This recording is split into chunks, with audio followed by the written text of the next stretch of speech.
Добър ден от 22 юли 2011. Намираме се под камион Volvo.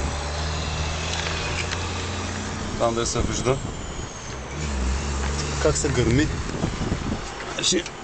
Току-що камионът се щупи на необичайно място. Това е разсъединителя. Най-интересно е, че ето това нещо, падна от там. Това нещо, просто не знам, това му е идеята. Имаме едно фенерче, което ще светнем да видим какво става тук.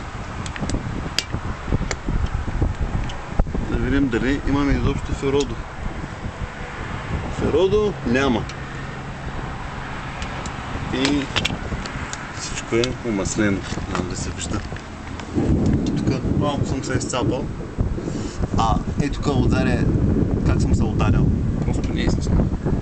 Какво правим? Тогава и викаме тулачката. Просто не знам какво би трябвало да направя в тази дупка. Какво да го завирам в тази дупка. Айде, бай!